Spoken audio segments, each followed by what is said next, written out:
Welcome back to Cloud and Fire. I am your host, Jamie Crumley. This is Season 1, Episode 8. It is our finale episode of this season, and it's called Running Toward New Life. We have walked through a long, complex, and challenging Lenten season. And now we find ourselves at the beginning of a new season, the season of Easter, the season in which we celebrate new life, the season in which we celebrate the reality that we serve a risen Lord. Christ is not in the tomb. Christ has conquered sin, death, and the grave. Christ has risen, and all praise is to God. And yet, even as we enter this Easter season, we are surrounded by sorrow and by tragedy in much the same way that Jesus' disciples were on that very first Easter. And so what does it look like for us to bring our pain and our grief with us even as we run toward new life, even as we run toward hope? These are the questions that we will explore on this episode. Without further ado, let's get into the conversation for today. Our reflection for today comes from the Gospel according to John, chapter 20, and I will read verses 11 through 18.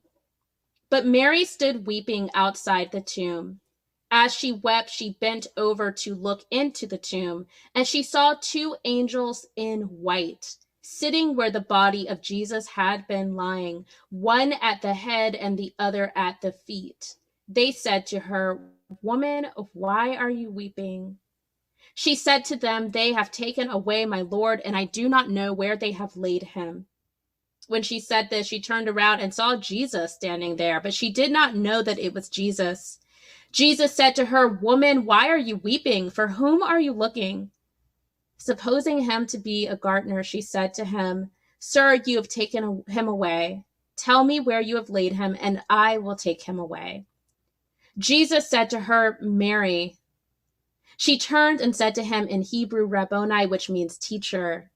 Jesus said to her, "Do not hold on to me, because I have not yet ascended to the Father, but go to my brothers and say to them, I am ascending to my Father and your Father, to my God and your God." Mary Magdalene went and announced to the disciples, "I have seen the Lord." And she told them that he had said these things to her. Listeners, our guest today is Miriam Samuelson Roberts. Miriam is the senior pastor at Christ Church Lutheran, which is in Minneapolis, Minnesota. She lives in Minneapolis with her husband, Dan, and they have two lovely children, Esther and Elijah. Thank you so much, Miriam, for joining us here today. Thank you. I'm so grateful to be here. Thanks, Jamie. So, Miriam, to get started, we just heard this kind of familiar passage. I think most people who have been in church before might have heard this passage on a previous Easter Sunday, but it resonates in new ways every time we hear it. So as you hear that passage today, what comes to mind for you when you hear it? Yeah. As I was just listening to this and reading it over a little bit, I will say the line that struck me this time was, or maybe the image that struck me this time, is the image of Mary weeping. And, in the passage you just read, that Mary wept. Jesus says, "Woman, why are you weeping? Woman, why are you weeping? Whom are you looking for?" I mean, this term weeping gets repeated over and over again. And I don't know, maybe it's just because we're this many months into pandemic and I'm big in my feelings right now. And maybe it's because I'm parenting a toddler as well, and she's big in her feelings. But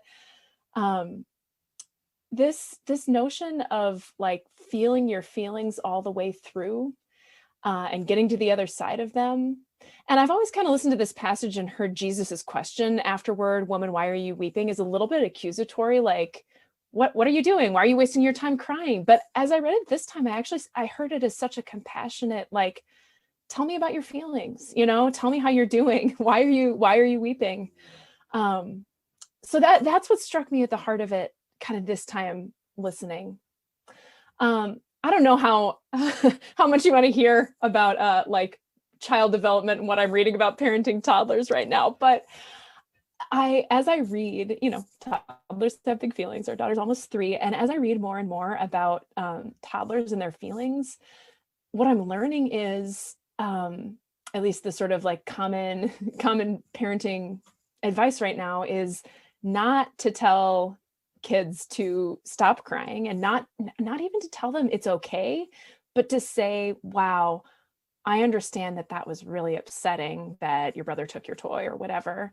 Let me sit with you so that you can feel safe feeling this big feeling. And honestly, I just feel like toddlers kind of just say what we all are thinking, but they are better at saying it out loud, and learning that parenting advice has been really, really good for me too in this time of heightened emotion, and unknown. It's been a comforting message to me to hear myself say, I'm here, you're safe, and you can feel your big feelings and get to the other side of them, instead of, why are you feeling this? That's absurd. All of those kind of inner voices that we have when things are kind of chaotic. Miriam, I love that response. And I always enjoy talking to you because I feel like you say something that I did not expect you to say. One thing that's been going on in our world right now, and that's always going on, right, is that not all children have an equal opportunity to just enjoy their childhood. And that has to do with race, that has to do with socioeconomic class, that has to do with culture, religion, where people grow up, how people grow up, whether they have the kinds of parents who are able to sit with them, right? And different parents have a different level of ability to be able to sit with their children, and walk through emotions with them, walk through life with them. Just as you're saying that, I'm just thinking about the very varied experience that, all of us have in our lives, and how safe we feel or do not feel to be able to really sit with those feelings of grief. And during this pandemic, I think, as you're naming, a lot of us have really been feeling big feelings. And I think about our essential workers, that term gets thrown around, but we know we're talking about the healthcare workers, teachers, bus drivers, who haven't had as much space and time to really be able to sit with the grief of right now, versus those of us who also do essential work, but who we have more luxury and time to be able to sit and walk through our feelings. And so I love it that you really honed in on this experience of emotion that Mary is having. On some of the previous episodes, we've talked about that real struggle right now during the pandemic, not to desensitize the grieving. As more and more people die, it's just kind of become almost an ordinary part of life. And I think you calling us to really pause on that experience of Mary weeping is reminding me that it's okay to sit in that grief, to be sad about just one loss is enough to stop and to weep and to have a moment about it. Yeah. And thank you too for saying that this is like, some people have space to process this and some people don't. And I do really think that this whole, all of the multiple pandemics happening right now, right? Of COVID-19, of racism, of some of the things that are being uncovered in our society about how this system really isn't working for everyone. And this is not life abundant a country as we would like to think it is, right? This is a different trauma, obviously, in a different time. But I once heard a Holocaust scholar say that people come through trauma with one of two responses. You can either say, that was horrible and I never want it to happen to me again, or want it to happen to anybody again.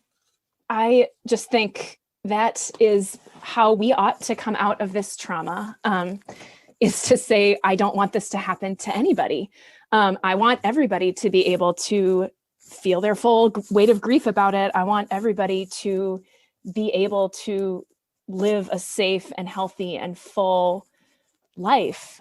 And I think it's becoming clear in the spaces in our society that we're able to do that and the spaces that we're not. And it's I don't know, my hope is that it's the kind of grief and big feelings that can propel those of us who maybe do have space for grieving, or can, make that space, that can propel us into that, how can we make space for everyone kind of space. In your role as a pastor, how, you've come in really in the middle of things, right? In the middle of this pandemic moment. How are you walking with them through the grief? Yeah. Yeah. So, yes, I just started this call mid-December of 2020. So Christmas came kind of right away. Oh gosh, speaking of Christmas, I just felt the weight of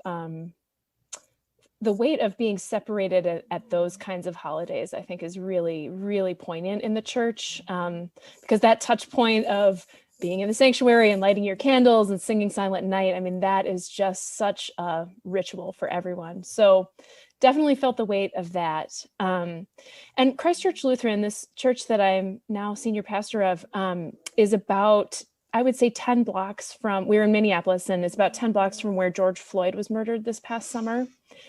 And so to see the way I've kind of engaged with a congregation is to have one-on-one conversations with people and get to know them that way.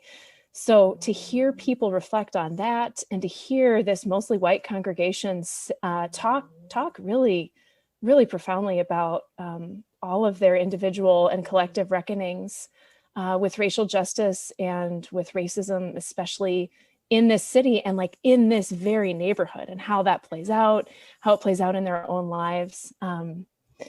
That has been really powerful for me to hear. And I don't even think I have a nice bow to tie up that sentence with, other than to say, like, wow, that work feels, sorry, you hear my dog barking in the background.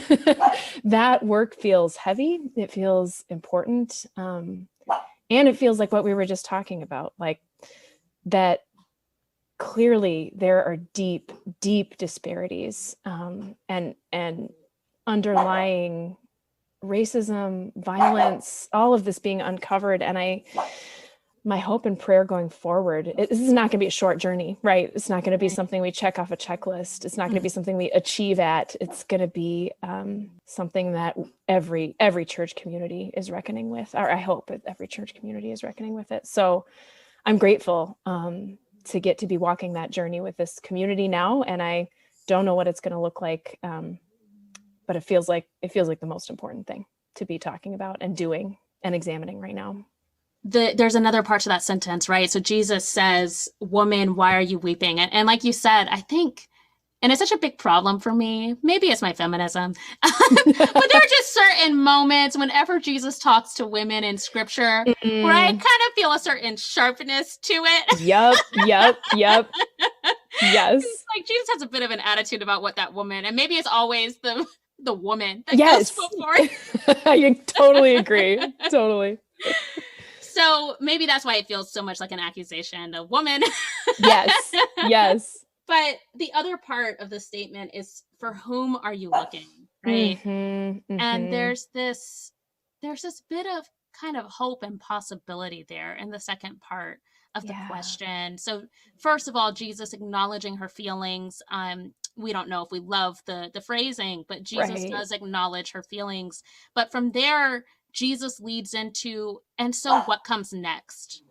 What do we do about this experience of loss? And what are your thoughts about that? I understand what you're saying, and I agree with you. We have to sit in this moment of grief, and yet even in this moment of grief, we have to make something of it. And so I'm thinking about even your physical location that you told me, and you're in our audience that you're in, which is in Minneapolis, which has been this site of such just racial trauma this past year. So how do you make something of that? Yeah, that is a really good question, because we can't, you can't sit in Good Friday forever, right? You have to eventually get to Easter Sunday, but it can really feel like I would say Minneapolis right now still feels like we're sitting in Good Friday. And I think everything is relating to trauma right now, but kind of back to the trauma conversation. I read a book in seminary, I believe, by a professor named Shelley Rambo. And she talked about trauma, and she talked about Holy Saturday as a perfect analogy for trauma, because this is the day that Jesus goes to hell. And this is the day that Jesus experiences the depths of the depths. And her, if I'm remembering correctly, it's been quite a few years since I read it, but I remember interpreting her thesis as the message of Holy Saturday is solidarity, is that God is with us. And you don't, and the message of Holy Saturday is that you don't have to push to get to Easter Sunday if you're not ready, and that God will walk with you the entire way. So that's one thing that kind of gives me comfort, is even though it still feels like Good Friday and Holy Saturday in terms of, especially, like I said, in Minneapolis, with our reckoning with this particular place and time and racism and how it shows up here, that there's that promise too.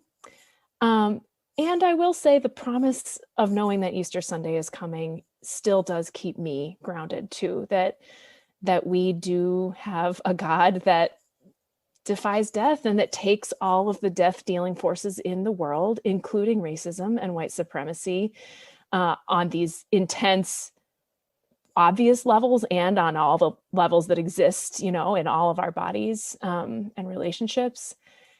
And that God takes those death-dealing forces and does transform them. I think that resurrection promise is honestly what I've been clinging to so tightly these last many months, too many months, with all these pandemics. So this resurrection story, this story, right, that we read is situated in the middle of this larger story. And it's this highly intimate, personal moment of Mary being seen and known and getting to feel her feelings and then being named. And it happens within the core central story of Christianity, which is that God doesn't let death be the final word ever. And I have to cling to that right now. Miriam, I'm just going to be honest with you. As a person who's from the East Coast, I think we believe that we have invented all of everything, right? I'm serving obviously a church in New England, which has a very old and rich history, obviously a history that's very much rooted in colonial violence, but, a very long and rich history, for the United States. And, I grew up mostly in Virginia and the Carolinas. And I think on the East Coast, and especially for people who are from the Southeast, we think of racism as an issue that, because of what we've learned about Jim Crow and segregation, as an issue that you face in the Southeast and, perhaps you'll face it in other places, but possibly not. And I think what happened, in Minneapolis in June of 2020 was a stark wake-up call for a lot of people that racism doesn't have borders and boundaries. As soon as you leave the Carolinas or Georgia or Alabama, racism doesn't cease just because you've crossed over borders into a new state. So you've said that Minneapolis is still kind of in this Good Friday moment. So can you talk more about that? What has the experience been for you as a person who I believe are you from Minnesota? And as a person who's pastoring and leading and raising your children there, what has been has there been a reckoning? What's happening? Yeah, absolutely. So yes, I am in the interesting position of having grown up in the Midwest, but then we moved to Atlanta actually when I was 9. So from when I was third grade-ish to graduating from high school, I lived in Atlanta, and then I came back to Minnesota for college. So I totally agree with you, and had that experience myself when I came back to Minnesota for college. So many people would say, oh, you're from the South. That's where people are racist, but we're not racist here. And I would get so angry when people would say that, because I was like, you just don't think you're racist because you live in a monolithic world. Of course you don't think you're racist. You haven't actually had to encounter people who are different than you. And when you do, you don't talk about it. And when there is racism, you don't talk about it. And I read this book a couple of years ago. It's an anthology written by Minnesota authors called, I hope I'm getting this right, I think it's A Good Time for the Truth. And it's an anthology of Minnesota authors talking about racism in Minnesota and the specific brand of racism here. And I think it's so important to talk. I mean, just, different areas of the country are different cultures for sure. And I think the specific way that racism plays out in this state and in this city is this, I don't know if you've heard it, we use the term here, Minnesota nice. And what it means is that you're nice to someone's face and then you stab them behind the back, and that is how racism shows up here, right? Like, people will be super, super kind to you in the grocery store, but they will never actually develop a real relationship with you. And you can never know kind of where you stand, on what footing you stand. Mm-hmm. And I've heard this from transplants to the Twin Cities, but I've really, really heard it from people of color in the Twin Cities. That's like, I have no idea who I can trust, because people are so quote unquote nice, but they never want to talk about hard things. And they never want to really delve into their own stuff on that. So I think that's a particular nature of our reckoning right now, is to say, what does this actually look like? And for me personally, that's like undoing it on a bodily level. Like, it's noticing where my conflict avoidance shows up. It's noticing where I want to be nice, but I need to be real. And I think that this is, I'm reading Resmaa Menakem's My Grandmother's Hands right now. And I just think that somatic body level work is where I need to examine those things. And I think different things work for different people in making that transformation. But I think that's, again, where I trust this promise of resurrection, new life, transformation. I trust that these things can be transformed in all of us. Definitely. And as I'm thinking back to what we were just talking about the sharpness of the way Jesus responds to Mary, perhaps there's something really that we all can learn from that, from the sharpness of just being able to ask the question that's on our mind.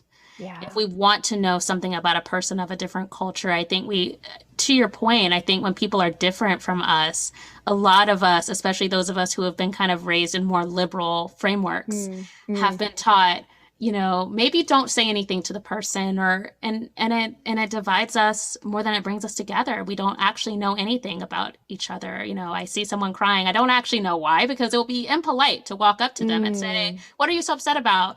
And right. Jesus actually calls us to maybe walk up to strangers and say, what's happening? Yeah. What's going on? What's on your mind? What are the issues that you're confronting? And how can we move forward together? So maybe there's something that we learn from this encounter in the garden. Yes. And that we're so afraid of looking dumb or being overly vulnerable or revealing that we don't actually know what we're talking about. So that direct encounter never happens. I think there's a huge, in white liberal circles, I think there's a huge attachment to like being some of the good white people who know what we're talking about and who don't make mistakes. And I just have to confront that fear in myself of making a mistake and looking like an idiot day after day, because I'm definitely going to. And it's hard and it's horrible and it feels awful, but it also, racism feels awful. So the direct confrontation is a necessary thing, I think, for myself to pull myself into, even if I have to do it kind of kicking and screaming. Yeah. And I think that process of asking questions makes all of us better. The conversations I have, for example, with my Indigenous friends who have such different political concerns even than I do as a Black person. And it's important for me to know that and understand that. And I'm not going to know unless I ask directly. Yeah. I'm not going to know from assuming. There's some level of connection, I think, that this passage is inviting us to have with each other. Yeah. And truth-telling. Yeah, definitely. So I want to start to wrap up this conversation. I think there's so much more that we could say. Yeah, it's just such a deep passage. And I love the direction that you've taken us in, because you're exactly right. Even as we're beginning to celebrate the resurrection and moving into new life, we also have to confront the reality of the grief that we all are experiencing. We have to acknowledge this feeling that even in moments of joy, I think about you telling us that you arrived at Christ Church right during the Advent season, and usually that's an experience of such joy to arrive during the Christmas season, and yet this past year there was something really sorrowful about it. Even as we were celebrating joy and hope and peace and love, there was this feeling of, but something isn't right. Yeah. I'll say, just by way of conclusion, the final line kind of this passage that Mary says, "I have seen the Lord," feels like our declaration in the midst of this grief. I was reading the paper the other day, and there were headlines that were awful. I mean, just horrible. And then there were headlines about environmental, on a state level, like environmental litigation that had turned out in favor of the environment, and there were stories about, for me, I'll say personally, with my own politics, the Senate runoffs in Georgia were a huge, huge way of saying, I have seen the Lord. I have seen the first millennial and the 11th Black person get elected to the Senate.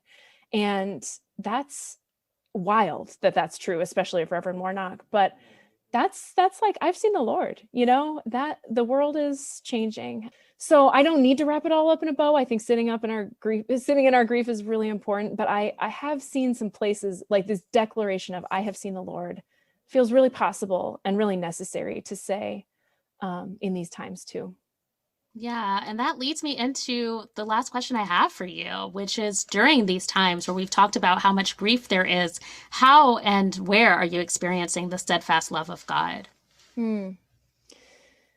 Yeah, that question feels so macro and so micro at the same time, because even though COVID-19 is raging, racism remains the greatest most confusing problem. And there's layers and layers of so much going on this macro level. My life is lived on this micro level because I have a 9-month-old and a almost 3-year-old. And, the baby needs his diapers changed. And as mentioned before, the toddler has big feelings that need attending to, like right now. So much of babies and toddlers' lives is like, I have this immediate need that needs to be attended to in this very moment. And I have to say, those things have given me such great joy and hope, and needing to attend to and kind of create a space for their innocence has reminded me that that's okay, that it's okay to have those spaces, and that cultivating joy is not, it's okay and it's necessary to cultivate joy in these times as well. We will never, ever get through it if we don't have joy in the midst of it all. And then, like I said, there are those bigger macro joys too, of learning that there are people and communities really examining the ways that they have contributed to racism. And like I said, for me, particularly in this neighborhood and country and city, but then also in our country. So I'm seeing those joys on both micro and macro levels, but I'm really personally getting to enjoy the micro ones. Well, Miriam, this has been such a fantastic conversation. I'll remind everyone that Miriam Samuelson Roberts is the senior pastor at Christ Church Lutheran, which is in Minneapolis, Minnesota. We were so glad to have you as a guest today. Miriam, thank you so much for joining us. Thank you so much. It's been such a wonderful conversation. I'm so grateful.